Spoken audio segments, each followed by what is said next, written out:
You gotta eat in this Pokemon world. I choose you, the greatest podcast of them all. I choose you. Hello, and welcome to I Choose You, the podcast about cooking and eating Pokemon. My name is Jeremy Zielik, and I'm the host and Alton Brown of the group. Joining me this week, as always, is... your friend on the show, Ben Montoya. Ian Davis, the Selena Gomez of the show. Uh-oh. And cracking a bottle and letting my body waddle. Oh, shit. Don't be a Seadoddle. What is that? What are you drinking? Deschutes Black Butte Porter.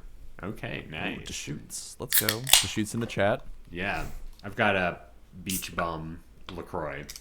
Do you? Fuck yeah. Yes, do you? How does a beach taste in the middle of winter? Oh, no. Well, it's actually much warmer today than it was last week, so it's pretty Beach reasonable at the moment. But yeah, last week was very cold, and I was like, I just want coffee and teas that are warm. Mm-hmm. Warm me up, baby. Mm-hmm. So for the listeners at home, it was very cold last week. So that's not a joke, but it's the fucking truth. What do you got there, Ian? I got lime LaCroix, and let me tell you, I've been waiting for this segment because all this banter we were having leading up to this moment, so fucking thirsty. So thirsty, like just parched. A desert in my mouth, waiting to crack this can. Oh, man. See, that is why I always carry my water bottle, because I hate feeling that thought. Like, when you're in any sort of given social circumstance and you're like, you know, really waiting to like drink whatever drink is available there. Maybe you're at a restaurant perhaps and you're waiting a long time to get some water. This is why bringing your own water bottle will Ian, always be high on my prioritization. Were levels. you truly dehydrated, or was your quench more so for the sound of the crack that comes from the can? Like, you can't go without a day without hearing that can crack. That's different. I wish I was that kind of like hopeless romantic. But no, I was just fucking thirsty. I think if we could figure out a way that we've kind of talked about this before, but just turn the sound of cans cracking into kind of like a way to quench your aural senses, then I think that we could really get this business popping off. You hear that? Calm app? Yes. ASMR with can cracking noises. Could we we make our super cut of all the cracks we've had on this show. The crackpolation. And then we rent like an IMAX theater. No. Oh God. I should have been more specific when I was like looking up ASMR can cracking, because I just got a bunch of videos about people cracking, right? Like like back cracking or whatever. Chiropraction. Oh yeah. That's a whole thing on That's the not internet. a can though. Did you type in can or just cracking? I did type in can. Okay. Let the record show. Okay. This is just Google fucking it up again, where it's like, you want not, oh, that's my spine.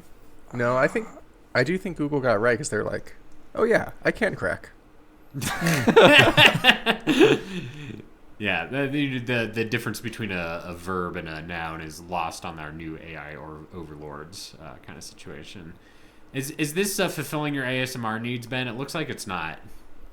It's really not, because I just see one video from 3 years ago that's like opening a can of Sprite for some ASMR. The rest of it has to do with Pepsi's takeover of the Sphere, which for some reason has some sort of ASMR component. I don't really understand. Oh, so when Pepsi took over the Sphere, was it just like, and it's like, you know, giant in Las Vegas, but it's like every 5 minutes or something? I don't think they have speakers on the outside. Give me one moment to investigate. Okay, well, Evan, what do you want in your can cracking ASMR supercut that we're gonna put in IMAX? We had some good ones, you know, throughout the years. We had where we all crack at the same time. We had like a 1, 2, 3, 4 situation. We've had bottles, we've had cans, we've had what other cracks have we had? Christmas crackers? Christmas cracked. Yep. I think we need to make a new evolution on can cracking abilities because, when you get an aluminum can that has like soda or beer in it or whatever, you crack it one way these days. You have the pop top, you pop it, and the top opens. And you do the same thing with the bottle. You get your bottle opener and you pop it off. How can we improve and create a new can opening experience for carbonated beverages? Are you saying that there's gives you something inherent, just as satisfying? There's something inherently wrong with cans today? Is that what you're getting at? Well, it needs to be improved. Back in the 70s, you didn't have pop tops. You had to poke a hole in two sides of a can and then drink out of it. But that doesn't give you a good crack experience. I think that's kind of unfortunate. So if we could maybe find a new way to make it pop or sizzle when you open a can, I think that'd be good. Instead of cans, everyone just needs to carry around a tiny saber that you you know how you open champagne. Everyone just does that, but with personalized individual bottles. Oh, tiny knife for our champagne bottles. Yeah. I'm gonna put out 2 ideas for you, 3 actually. Oh, 1. Perforated, how when you get a letter in the mail, it's perforated and you have to just fold it back and forth. Yeah. You just wiggle it back and forth until it opens. Yeah, but for like a bag of milk or something. Yeah. Or it's a can, but it ends flat at the top and you fold that back and forth. Kind of like a Capri Sun. Yeah. Or those milk cartons where you have to flatten the top and then... Yeah, there you go. I love that shit. A Capri Sun with a perforated zip top would be fun, though. Mm-hmm. Well, and that's my second idea is imagine a can, but it has a zipper around the top of it. Oh, it's just a Ziploc can. Yeah. Shit. It's the tightest ass zipper you can imagine because it has to keep that shit pressurized. Huh. That would be really interesting because that would really change the anatomy of the can. You could still keep it cylindrical, but then around the top would be the zipper. But the very top of it would be there'd be no tab to crack. It would just be naked. Do you zip it around the circle, or do you just zip it down like pants? You zip it down pants, and all of the drink falls out. I was thinking around the top, but you're right. It could be around, as if it was a pant. Like it had a crotch, and you unzipped it. Right. You pull the straw out of the... Yes. Stick it in there. Does that mean you have to put your can down to unzip it and then put your straw in if it's if it's on the pant region? I think this is an impossible dream, but I really like it. Okay, zip can, got it. Third is we haven't really experimented with the diameter or the radius of the can. Different sized drums, different diameter drums give you different pitches. Okay. So we haven't researched what is the most resonant diameter for an aluminum can to when you crack it, it just reverberates. You feel it through time your and space. Yeah. So are you saying that all of these cans are still 10 ounces of liquid, but now they're really short, but they have a really long diameter? Yes. So I think we can go beyond 10 ounces too. I'm thinking oil drum sized can, but crack in the middle that takes 3 people to yeah, exactly. It's it's like the THX sound when you open that bad boy. Yeah. What if you when you did a pop top, it just started doing the THX sound when you were lifting up the pop top, and then when it cracked, it made the part and it blew out your speakers in your house kind of situation. That would make it better. That'd be easier than making a big oil drum aluminum can too. Now, to our listeners at home, is the THX sound a thing that children know about? Do they know what that is? The closest thing now, when you go to see a movie in IMAX, they've got the Dolby whatever. Yeah, it goes Dolby Atmos. Yeah, you're just I'm in the ocean and there's some fire going around me and I can hear it or whatever. Let me ask you this. Speaking of things that the kids don't get these days. Yes. I'm going to say a phrase. You tell me if it resonates with you. Okay. Fuck. All right. Is this gonna Winter Soldier me where you say it and I start killing people? I love that term. Wow, that's great. Going ham. Yes, I say that all the time regularly. Yeah. The kids don't know. Don't Oh, going ham. So you were like eating a whole pizza, and you're like, I'm gonna go ham on this, and the children are like, what? Skibbity what? When you did that? yeah. I'd like to imagine they were like Bet? doing a sick guitar solo, and you're just like, yeah, just go ham on it, just go. And they were like, they like stopped in the middle. They're like, what are you fucking saying to me? What are you? There's no pig in this classroom. There's Yes. no ham here. That's not kosher. Yeah. That's not appropriate. Yeah. No, going ham is maybe it's a 2000s. I could obviously look this up, but I felt like it was a fairly common turn of phrase in the mid to late 2000s. I heard it quite frequently. Ian, did you say this to your kid? What happened? What was the scenario? Today was a wash because we had an assembly, and Yeah. what do you do in 30 minutes? For the class? Sorry, was it a hogwash? Sorry, go back.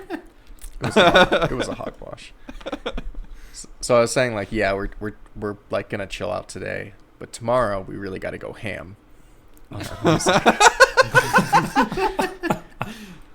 And they're like, "You're Maybe they crashing thought- out, dude. You're cooked. Crash What is out. that? You're crashing out. That's Skippa doesn't compute with me." Like, Skip it doesn't doesn't. compute with me.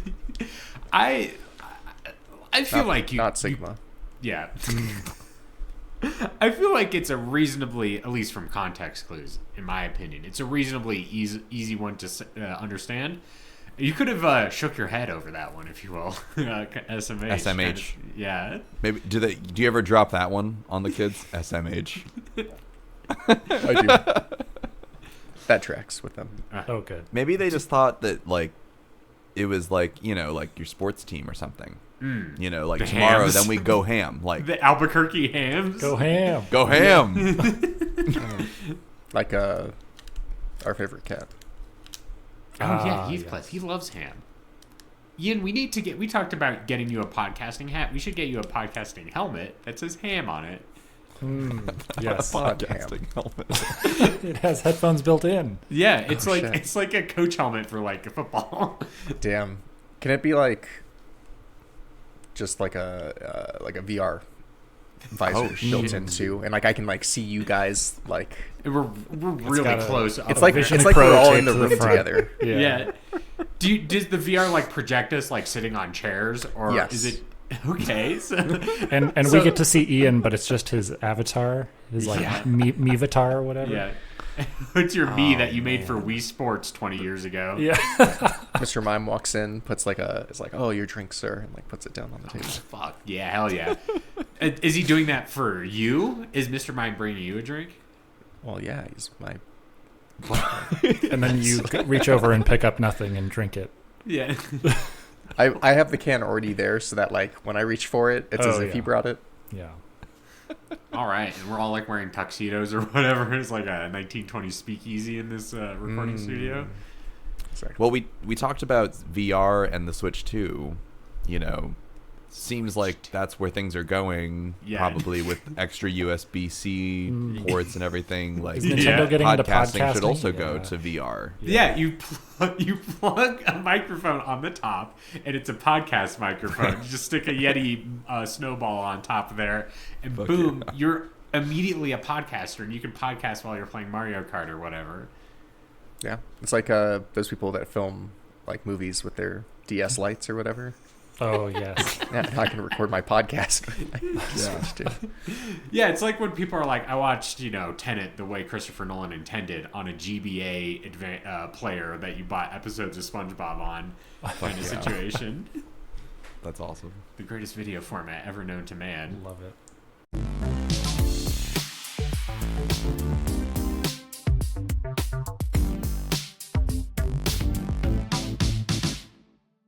Well, let's talk about one of the other greatest things known to human history, in fact, and that's I Choose You, the podcast about cooking and eating Pokemon. Each week, we randomly select a new Pokemon to cook and eat. We share a recipe about the Pokemon that we're cooking, and we tell each other this recipe, and then we vote on who has the best recipe. This week's Pokemon is another of the starters. It's Quaquaval, the final evolution of Quaxley. Not Quaquaval? not Quaquaval. And are you as I telling me probably said at the end of last in week's episode. between evolutions, it changes how it pronounces quack to quack? Yes. And I'm going Because it is Quaxley. It Yeah, is not Quaxley. It is Quaxley. But a part of the pun of Quaquaval is that the Aqua. middle part is pronounced like aqua. So Quaquaval is Aquafina. how they intend it to go. Quaquafina. Quaquafina. I mean, it is a musician. I guess no, it's a dancer. It probably doesn't know how to play music, right? It's just like it's like piano lessons when I was a kid. yeah. It's a based on like It's based true. on- It's kind of giving I played piano as a kid. it's kind of, yes, it is giving I was a gifted student Gifted in program. yes, in elementary school vibe for music. But It it's read definitely above its reading level, grade level. yeah. Right. Yeah. It's based on a outfit worn by people during carnival on, and this is the clever part of this one, on the Canary Islands. Boom, bird pun. Do you think Womp, like womp, womp. bird people go to the Canary Islands and they're like, "We've made it. Like this is it. Oh, my This brain is where they like all come from." my brain hung up on bird people. I was like, what does that mean? Bird people, like the Aarakocra fly to the Canary Islands. I guess I meant bird watchers. Yes, there we go. Yeah, Birds. not bird people, but I could see the confusion. Yeah. From what I understand, the Canary Islands are a host to many migratory birds because they provide places to rest along the ocean, kind of situation. So I would imagine if they did go to the Canary Islands, they would have a pretty nice time. Sorry. On the list. Yeah. There you go. So it's been a few weeks since we recorded our last episode. Who won last week? Was it Ben, or was it another tie that we haven't put up yet because we're so far ahead of our recording schedule? I think it was Evan. Okay. Did I win? No. I must have. Maybe I did. I must have. I must have. No one else disputes. Evan, let's just say you did win. What is your Okay. Quaquaval recipe? Well, I'm glad I'm going first because surely this would have been taken. Although we'll find out. Quaquaval. Good one. Very nice. Yes. All right. And You Wow, really you built had that me on up. bated breath. yeah, it was like, like 5 seconds of silence, and you just like fucking like nuked us. Like went in I there. do need to expound a little bit because it's slightly different than your traditional Greek dessert, right? Yeah, usually when I So- get baklava, it doesn't have meat in it, but Well, Jeremy, take a trip down to Egypt, where oh. this is commonly known as the Egyptian goulash or Okay. phyllo meat pie. okay. Oh. So, yes, there's still lots of phyllo dough, lots of nice crispy layered pastry, of course. And then you've got this nice little like meaty goulash filling on the inside. So we're going to use our Quaquaval meat and kind of ground that up, get it nice and brown.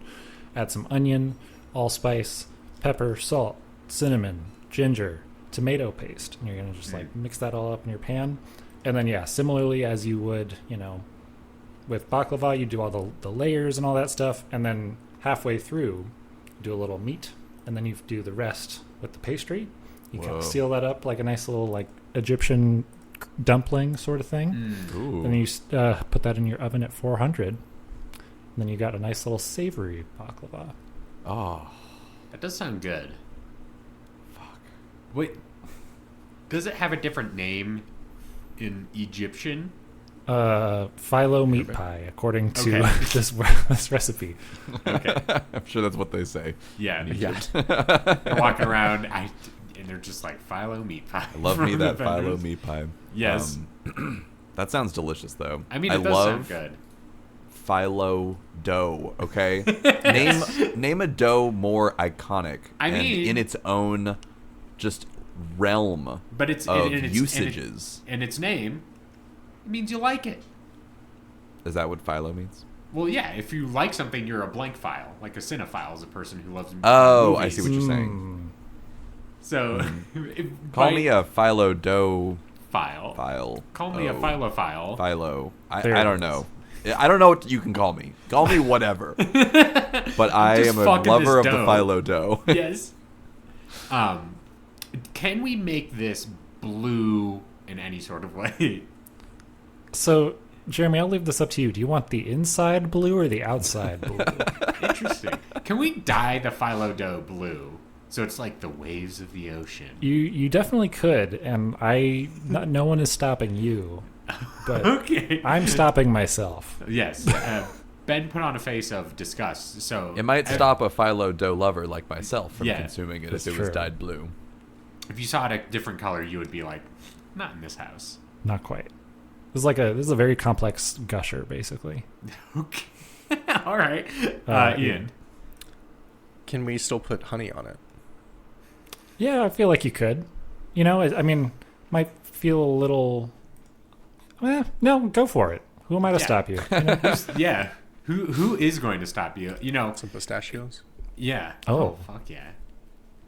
I mean, this was meant to be more on the savory side, but if you really want to try to get into the realm of the original baklava, I guess you could. Experiment a little bit. Yeah, I will say, I mean, I think pistachios could work even as is because, unless they're with like a sweet thing, they're very rich and savory in and of themselves. They're not inherently sweet. So I could definitely see that working in this kind of context. Do you think there's a Greek version of Texas Roadhouse where it's just pistachios shells on the floor? Pistachio shells on the That'd be so expensive. Look, if I had to choose between peanuts and pistachios, I would go pistachios 10 out of 10 times kind of situation. Really? So yes, I hope there is something like that. That would feel so much more like stepping on a Lego than I feel like a peanut shell. your feet are just bloodied from yeah. entering the restaurant.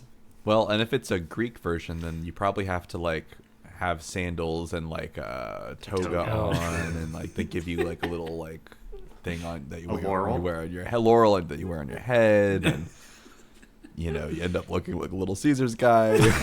Okay, well, I will say that's Roman, not Greek. Let's not conflate everything here. But the point being, yes. you're basically little- barefoot in that Yeah. place, and you will be stepping on some Yes, pistachios. you're a Little Caesars guy. Next time I go to Greece, I'm going to dress up like Little Caesars. And they'll probably That's what it's still like, I'm sure. Yeah, and they'll probably like throw tomatoes at me as I walk down the street, kind of situation. But yeah, no, I would go to the Peloponnesian Roadhouse in Greece to see how it's going on over there. All right, let's move on to our next recipe. Ian, what is your recipe this week? As usual. Jeremy misspelled the name of this Pokemon. As usual. Yeah, I'm sorry. And as usual, I didn't even try to see if he spelt it right. So I went off vibes, effectively. Vibes only. Consider this. I said Quaverly, I'm sorry. And so naturally I thought the Wizards of Quaquaval. Yeah, of course. I also thought about that when I read the typo, but I did double check. Yeah. I don't check my sources. Oh, is This that is why where you're our Selena paths Gomez? diverged. Is that why you're Selena Gomez because of the Wizards of Waverly Place? Jeremy, your powers of deduction never cease to fucking amaze me. So consider this. I Google search Wizards of Waverly Place food? Question mark. Do they eat? Do they wish their shit away? We'll never know. Do they wave it away Yeah. to the Waverly Place. Well, didn't their family own like a restaurant or something? I think they did. They had a restaurant because, and maybe I'm making this up from half-formed memories of me not paying attention, but I believe it was like, classic sitcom situation. They own the restaurant that's below their apartment, which is they live above the restaurant, and it's like, Yeah. there's shenanigans happening in both places kind of situation. And they the would, dad like- was like Italian, but the mom was like Mexican or something. I don't know. Whoa. They had some. I remember That's really Selena bad. Gomez had some Latino representation on Yes, Disney Channel. at the but point. I was like Italian and Mexicans. What that is magical. That they came together to create a delicious restaurant. Got over their differences. Ian, sorry. What's going on at Waverly Place? Well, may I offer to you this sandwich unique to the show called To the Max. Oh, Oh, 'cause one of little his brother name's was named Max. Yeah. This is how you make this thing. All right, Okay. Wait, walk with me. You lay out some bread, boil water, and add instant mashed potatoes. Oh, okay. Spread the mashed potatoes on the bread. You get some Quaquaval, from your deli. Yep. You lay that nice thick slices on top of the mashed potatoes. Then spread peanut butter on the top piece of the bread. Oh boy. Oh, Right? Wow. Okay. Slap, close, sandwich that shit, That's it. That's it. It's mashed potatoes and peanut butter. and chicken. duck Okay. or chicken. In this one, yes. Okay. Hmm. You know what? Okay. I'm not. This is not like a sandwich that immediately appeals to me, but I will say that I kind of understand conceptually what's going on. It's basically like like a Thanksgiving meal, like in a sandwich. Peanut butter. Yeah. I mean, I think it's classic Mexican Italian imagery. the Quaker Nutter sandwich. Yes. Fuck. Ian, you are really laying down the kind of fluffy sandwich fillings in the last couple of episodes. It's called To the Max, but I'm going to call it To the Quacks. Yes. There it is. That's Man, we good. got some Yeah. competition this episode. Yes. Dang, that's good. Do you You think it's fun to be like bread, mashed potatoes, peanut butter, and then cooked duck as my protein? In this, Dude, you like drizzle this some duck sandwich? fat in there? Like, Yes. really, like... Jeremy, I'm surprised you don't like this sandwich because this is very you coded for sure. Is Yeah. it? Am I going around being like, "Where's my duck sandwich?" I do. I have. I have been known to do that. I've cooked a duck for Thanksgiving on multiple occasions, but we did not put those fixins in a sandwich later. We just kind of ate them as is. I'd like to think... Sorry, Ben. Did you just as far as like your process, like you looked this recipe up and then was someone out there, like did someone recreate it, like, and like try it and like make it happen, or does it just live in the like, haha, what if you had a sandwich with mashed potatoes and peanut butter and duck? Yeah. Truth be told, Google AI really came through. It was like, the time was 8:27 p.m. and I was like, Oh, you just finished your shower. I just stepped out of my shower, still in a towel. Ian's shower thought. Yeah. And I'm like, if you don't fail me now, give me what I'm looking for. But having said that, I did find this website called thespectrum.org. Okay, Okay, sounds relevant. interesting. And this headline, To the Max sandwich, bold, surprising. Bold Unusual and blend. Surprising. Unusual blend underwhelms. It's not very good. Don't worry about it. Wait, what's surprising about it? Is it that it didn't underwhelm or that it did? Wow, this is from season 1, episode 2 of the show. Wow. Early established recipe. Deep cut. Quote, this sandwich was honestly not as bad as I anticipated because all of these ingredients seem like they would not go together. That sentence doesn't make sense. I think, he describes it as tolerable. He would not order it at a restaurant. Okay. But if I had to choose between this sandwich and nothing, I would take the sandwich every time. Okay. Wow. Vulture gives it a 5 out of 10. Yeah. He says that the only flavor left in my mouth was the mashed potatoes, which makes me think he could have just like seasoned the chicken at all, or like I think you could just put less mashed potatoes in. Like that's too. a you problem, honestly. he also used chicken nuggets. What? Oh God. There's a lot going wrong here. Yeah, the picture of like the bread choice is good. It's like a nice roll, like a hoagie, Okay. Okay. which I Fluffy. respect. But Right. I would prepare it better than Dylan Gainsley. Yeah, fuck this guy. Just dox Fuck him on our you, podcast. dude. yeah. We have more class and style than this guy. Or at least we proclaim that we would, Yeah. Theoretically. theoretically. Jeremy, is that a polo? No, it's not. It's A button up. These buttons go all the Look way at all down. these buttons. Am I ruining your life because I'm not wearing a polo right now? It's just the plaid is like powerful. Playing tricks on your eyes. Yeah, you're like a prey animal hiding in a herd. Ian, I guarantee you've seen me wear this shirt before. Like a prey. Not in my entire life. And if you I- did, and like you cross each other on the street, Ian wouldn't recognize you. That's It's true. Yeah, like, I'm like a fucking dazzle ship. You're like, which way is he going? As I'm walking down the street, kind of situation. You're like, oh hey, that's my friend Ian, and then I like just stab the dude right next to you, take him down to the ground. And I look up, I'm like, oh Jeremy, I didn't see you there. You blended into your surroundings. That could have been you. What surroundings? Am I like walking through like a hipster like coffee shop? Is that the surroundings I'm blending into? Yes, you are at your iconic book club, Uh-huh. surrounded by your kind. but you're wearing that shirt, so no Yeah. one can tell. Well, I'll probably be wearing a different shirt because I usually do laundry on Sunday, and it's Are you Monday gonna- right now.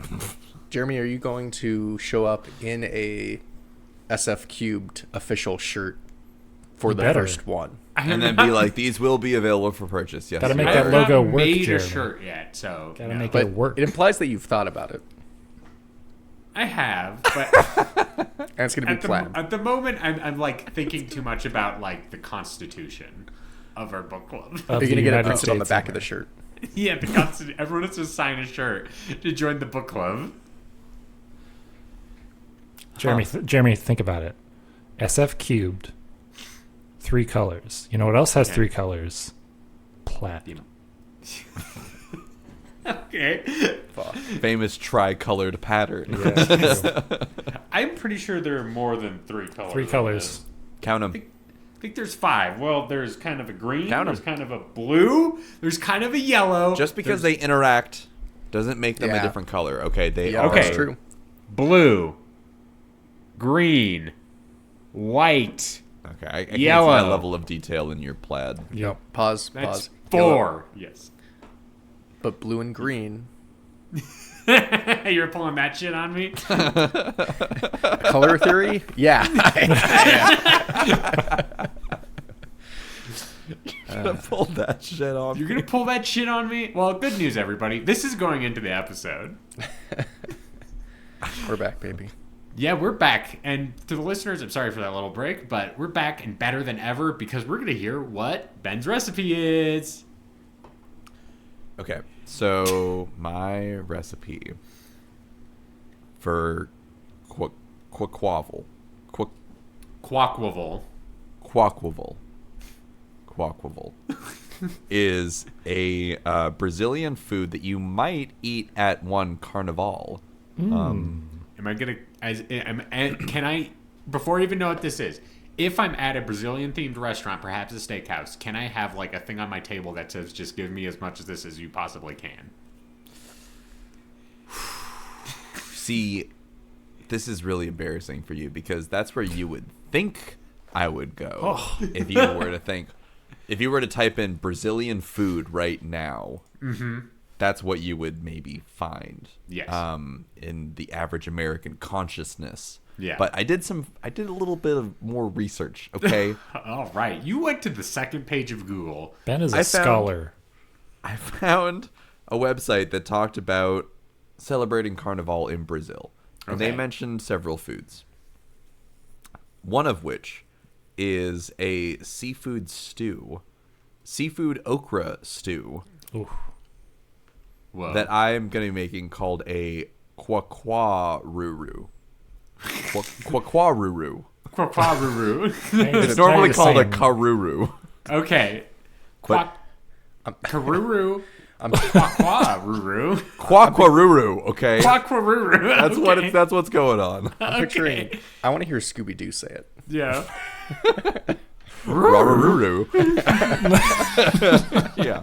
So, a karuru is a Brazilian stew made from okra, onion, shrimp, toasted nuts, and palm oil. Okay. And it's a Afro-Brazilian street food that usually is served with these bean cakes, like fried bean, small handheld little cakes that you then dip into the karuru. And so we'll have the little bean cakes made off to the side, ready for dipping, and then we're going to make the stew with our quaquaval. Quaquaval, yeah. So, yeah, how you make karuru is you first are going to deal with the okra, and it's not going to get the recipe writer talked a lot about this. You have to work with the slime of the okra, specifically cooking off the slime. So Yeah, we're yeah, cooking yeah. off the slime. There's no slime involved, but Yeah. it is going to get a little bit slimy. Okay. This is the Ghostbusters' favorite recipe because it's time to get slimered. It is a little bit slimer coated, yes, exactly. Okay. But we're working around it. It's not an issue. So to do that, you're gonna chop up the okra. Yeah, you got your okra. You're gonna add some shrimp and/or clauncher in our world to a blender, and you're gonna blend up that shrimp with water. And then you're going to strain out the stuff so you just have shrimp water, basically shrimp juice. Then you're going to, add in the onion and the cilantro leaves, some garlic, toasted nuts, and those could be peanuts or, fuck it, pistachios. Man. Oh. They just have to be toasted. Ginger, coconut milk, you're going to blend all that shit together. And then you are going to heat it all up on the skillet with some palm oil. In this situation, I think, actually, you're going to be making quaquaval broth and using that instead of palm oil. I think it has some sort of weird water liquid thing that it uses to, push out feathers. Did you read about this in the Bulbapedia page? Well, when you were saying it has a weird water thing, I thought you were talking about your stew, and I was like, "That's the broth bed," kind of situation. Oh no! But no, This you mean the this is- quaquaval itself? Yeah, it let me read this for you, Ian, because you seem to not be familiar with this passage. Where does it say it? Probably in the trivia. Oh, or... in battle, Quaquaval Okay. is accompanied by a series of teardrop-shaped decorative water feathers, which are ejected from the organs on its tail feathers and fanned out behind its back. What is this ass organ that it has? the ass. See, I don't think it's an ass organ. I think it's just telepathic almost, thing that just shoots out little liquids. So does it have a brain in its ass that it uses for secondary functionality? It's not a brain. It's Some telepaculation.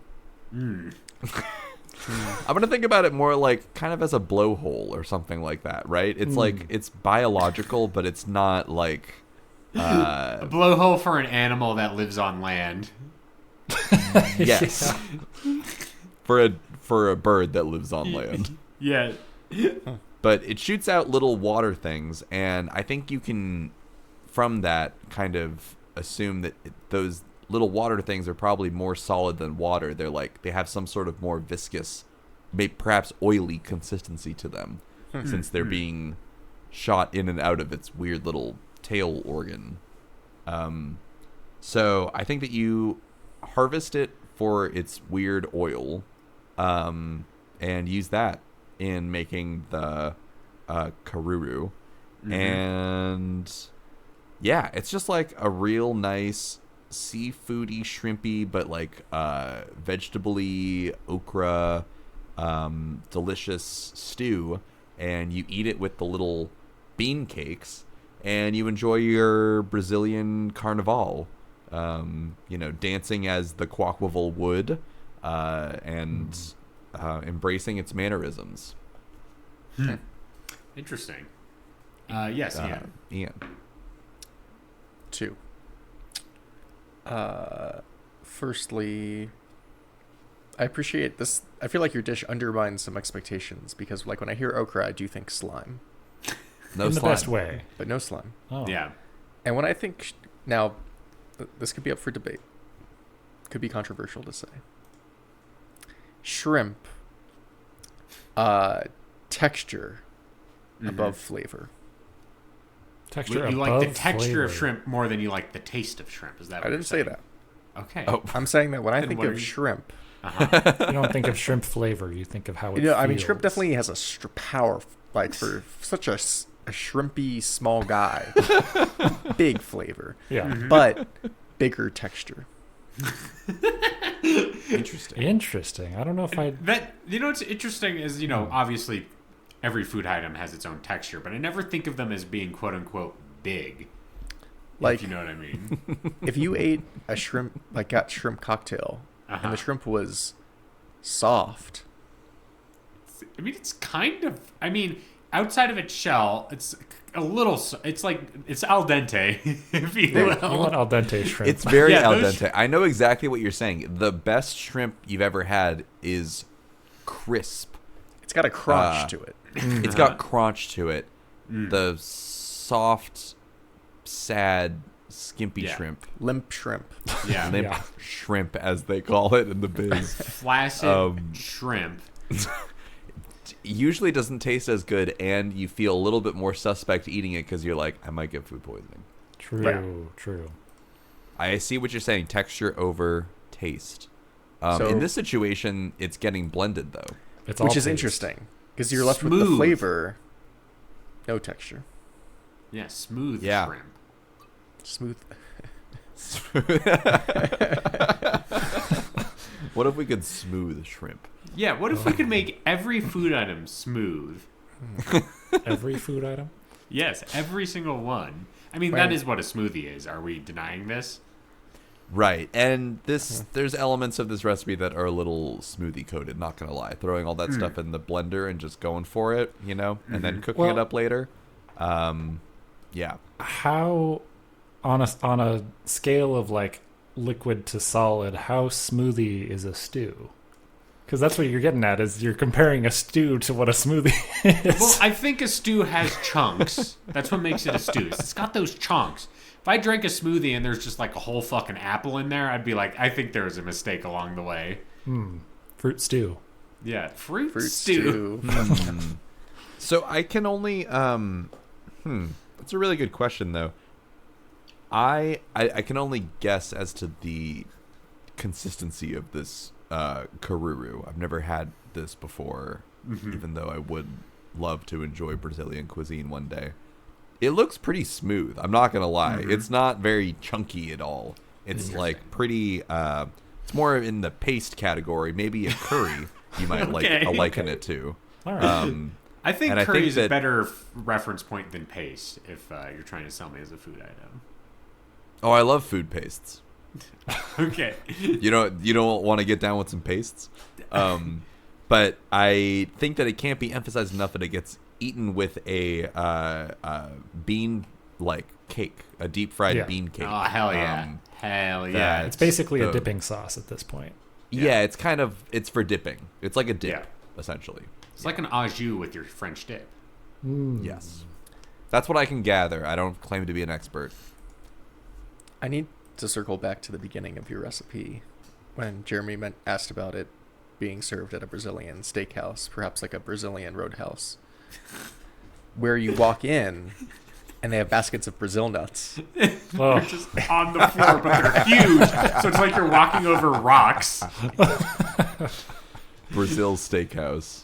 Yes. Roadhouse. It's Brazil's Roadhouse. Yes, Yeah. Brazil's Roadhouse. They've got cowboys in Brazil. They could pull that shit off. I would be a little bit more down for Brazil Roadhouse than Texas Roadhouse, TBH. Brazil nuts are pretty good. I like Brazil nuts. I don't like Brazil nuts. Oh, shit.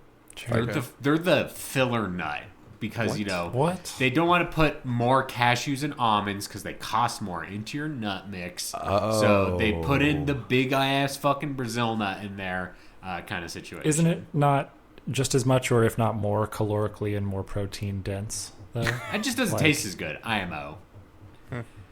Like, Wow. if I'm having a nut mix, let me tell you the types of nuts that I have in my cabinet right now. I have 1. peanuts, 2 almonds, 3 cashews, and that's it. But for just like, you know, as a quick snack kind of situation. And I think those are the nuts I would be most happy to see in a nut mix. But Jeremy, peanuts are a legume. You're right, Ian. You're right. You got me the fuck there. And if I went to, if they handed me a nut mix with peanuts in them, I'd be like, "Excuse me, sir, this is more of a bean mix that you've handed me." Well, Ben, finally, I think if this Pokemon were, say, a child mascot for your recipe, would its slogan be "I'm Delulu for Karuru"? Oh, shit. Yes. And would you be denying Yes. the Quaquaval from eating your Karuru? Would I deny the Quaquaval Yeah, from eating... Is it is its life mission to steal your soup? Yes. Oh, interesting. Like, it's tricks, and the Quaquaval is trying to get your Karuru. Well, in a certain way, we're only really using the, like the byproducts of the Pokemon, not its life. So it could, in fact, be on a quest to retrieve the stew. It could resent you. It could resent. It could learn to resent or love me. Who's to say? It could go either way. Yeah. Do you think the rabbit resents the children? Resents. The Tricks Rabbit? Yes. Does His he life express is- that? His life is misery because the fucking Tricks children won't let him have Tricks cereal or yogurt. But it seems more Resentment like is tough, though. I think maybe just frustrated. You know. I don't even know if it's that, because I feel like every time he sees the kids and like interacts with them, it's more of like a he's like a sub pleading, like, please give me that. Please give it to me. trick. Yeah. And they're like, no. And It's like, oh yeah, tell me again. you're right. Please. Like, you never see him not, like, picturing his face. I can't picture him angry, but I can picture him like sad or like anxious. Right. Which could lead to resentment. Well, of course, I just Googled, does the Tricks Rabbit resent the children? Their AI seems to think yes. Yes, the Tricks Rabbit seems to resent the children who steal his cereal in Trix cereal commercials. Seems to is big, though. Seems to is huge. No one's asked him. When have we gotten his side of the story? Yeah. There's a Heroes wiki with the Tricks Rabbit. His name is Silly Rabbit or Tricks, which is unfortunate. That is unfortunate. Ian, there's a DeviantArt photo of first footage of an angry Trix rabbit. It does exist. First footage. Caught Okay. live on camera. On this official Heroes wiki, which I don't know what Heroes it's referring to, possibly the television show Heroes that aired on NBC, go scroll down to the trivia section because I wanted to learn more about the Tricks Rabbit. Right. And first bullet point. To many people, the Trix Rabbit is regarded as the most sympathetic cereal mascot. Whoa. Most likely due to his constant deprivation of his own cereal from many kids, even if he was on the box of the product itself. Can I read to you Google's response to my question? What is the Trix Rabbit relationship to the kids? Really outlines the sub-dom relationship here. The Trix Rabbit is portrayed as an antagonist to the kids in the commercials, as he desperately tries to eat Trix cereal, but is constantly thwarted by the children who remind him with the phrase, quote, "silly rabbit tricks are for kids," essentially denying him access to the cereal, despite his desire for it, creating a dynamic where the kids are the ones who prevent the rabbit from enjoying the cereal. Key points about the relationship. Frustrated desire. Right. The rabbit is constantly trying to get the tricks, but the kids always stop him. Underdog status. The Trix Rabbit is really the underdog. Yeah. This dynamic often makes the rabbit seem like an underdog, generating sympathy from viewers. Catchphrase. The famous line, "silly rabbit, tricks are for kids," reinforces the idea that the kids are in control and the rabbit is not allowed to have the cereal. Well, Wow. I think we can now officially say, with the help of Google AI and the Heroes Wiki, that the Trix Rabbit does resent the children. Resentment builds. I think he's I'm not going to say sexually frustrated, but it's something like that between him and the cereal. Yeah. and the children are cucking the rabbit. Yes. Wow, Freud would have loved this shit. Every commercial is just. I don't want to edging a say little closer. sexual, but something regarding to the cereal. I don't know. There's something going on there. I mean, Sigmund Freud fuck. would walk into a room and see like a circle and be like, "I don't want to say that's sexual, but." Anyway. Oh, man. So your recipe sounds good, Ben. Thanks. My recipe this week is I went kind of more for the titling possibility than the maybe like the influence of the Pokemon itself. But we're gonna make a Quaquaval quesadilla this week on a Quaquaval quesadilla. Come on, guys. Quesadilla? A quesadilla. I heard you the first time. Quaquaval quesadilla. I'd have to, these Q words are Okay, wait. So whipping then up my tongue. So I think the thing that's tripping you up though is that you're using qua and then ke for quesadilla. Yeah. It should be cuck. It should be caca quesadilla. Oh, it should be a cuck quesadilla. That's Ben? where it's wrong, right? Like, A quesadilla. you could do that for sure. Yeah. Okay, it could be a stammer, a quesadilla, or it could be a cuck quesadilla, as you so helpfully outlined there. I think we'll kind of lean into the Quaquaval element and call it a Quaqua quesadilla in this Quaqua quesadilla. How's that? You're just breaking so many rules. Like, Look, it's a Q related food item, and I think that's Sure. it's fun in the context. Triple Q, Yeah. Q. And I looked up recipes for quesadillas that don't use that use like game, and this website popped up, and Jennifer is gonna tell me how to cook with wild meat that she hunted herself. And her recipe is for a shredded chipotle duck quesadilla, which sounds very good. Kind of situation. Yeah, what? Why are you shaking? so Jeremy coded. Jeremy What? would. This whole order episode. a fucking duck quesadilla. Would. Would. We know what it sounds good. What do you want from me? if you came to my apartment, I was like, I made a quesadilla, but I made it with duck. Would you be like, God damn it, Jeremy, and you like toss it like a frisbee out the window or whatever? You would. Tosses it out the window, and you, like a dog catching a frisbee, would just go right after it. Or run out the door and try to like. It's like that Homer Simpson meme where his barbecue pig like is flying through the air and he's like, it's still good. It's still good. Anyway, quesadilla. I mean, it's the classic of cooking. Oh, God. Just classic. It's a classic classic. cooking. It's a cooking classic. Okay, so what you're doing is you're gonna get your some flour tortillas, which I'll be.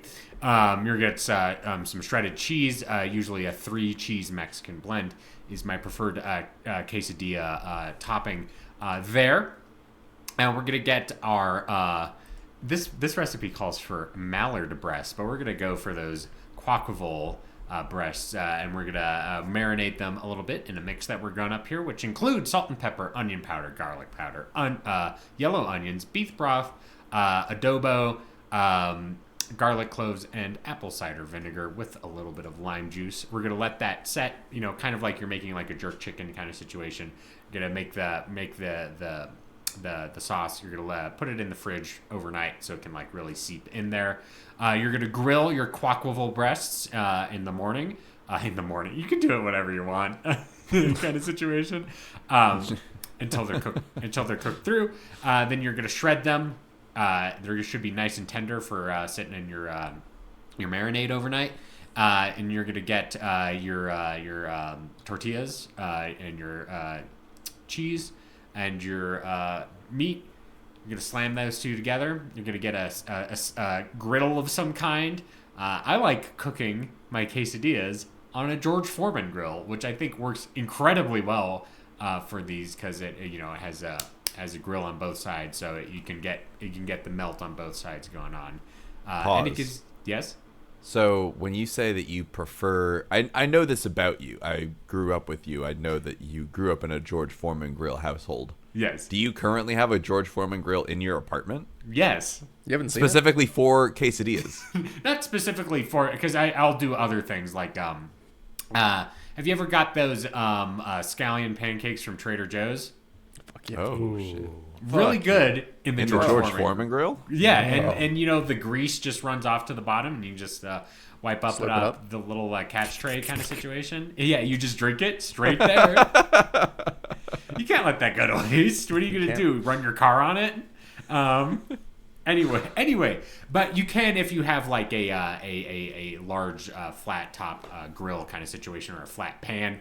You can obviously put it on there, flip it over a couple of times, give it until it's nice and charred and the cheese is melted.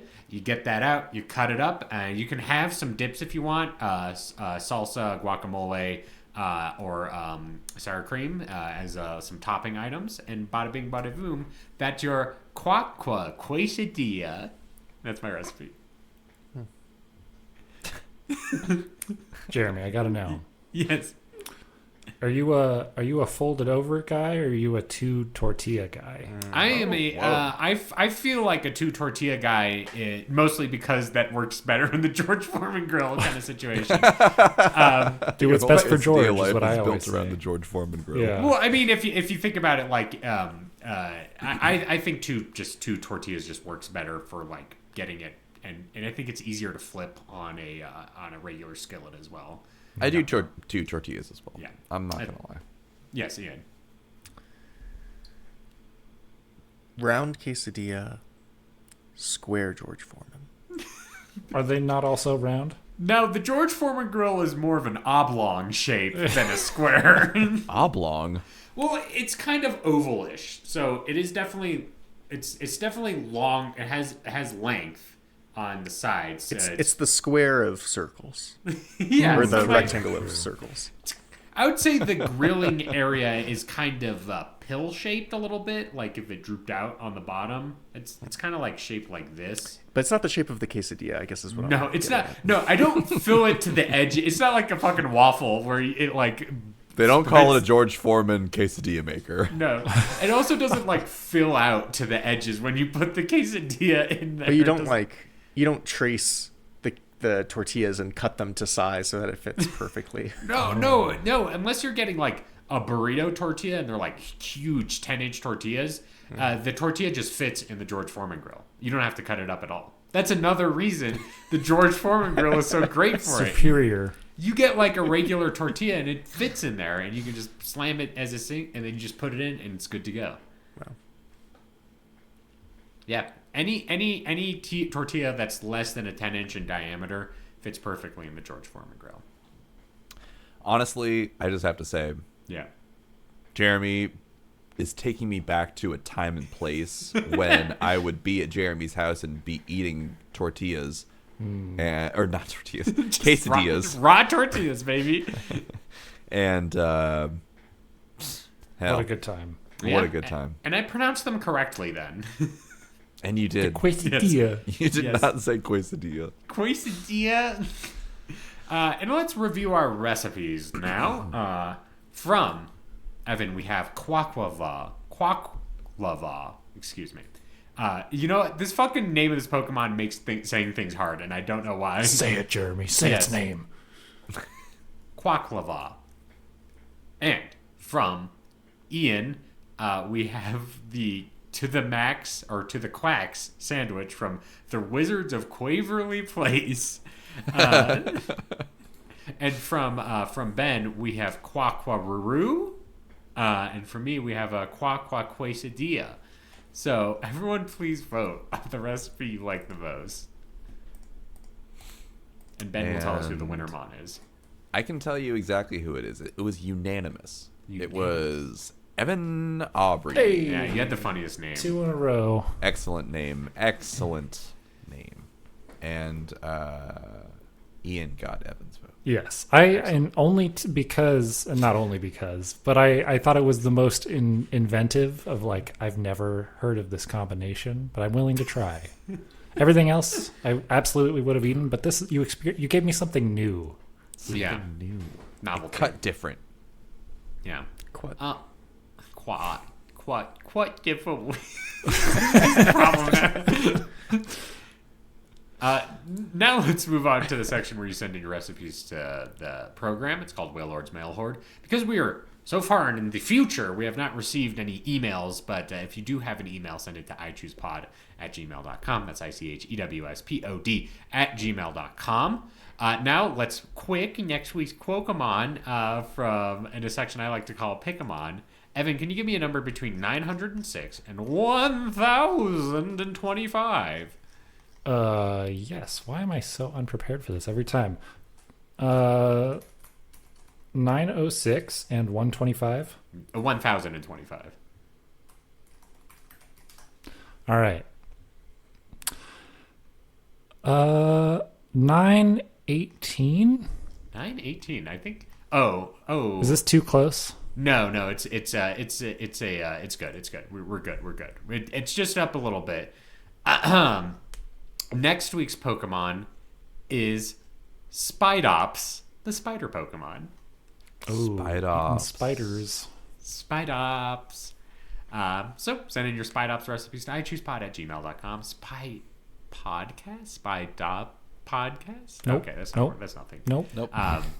All right, let's do the plugging round. Let's hear where you can find you on the internet. Ben. You can find me on Instagram at Ben C. Montoya or on Tumblr at thefearandnow.tumblr.com. Ian. Follow me on Instagram at Musician Davis. I play bass. Evan. You can follow me at _ Mesa Studio _ That's my film production company Instagram. Working on a new short. Oh, hell yeah. Excellent. And you can follow me on Velocity Prime 1 at Blue Sky or Velocity Prime No 1 at Tumblr, or check out my writing at the-avocado.org. That's the-avocado.org. Also, somewhat related, if you're in the northern New Mexico area, keep an eye out for my book club.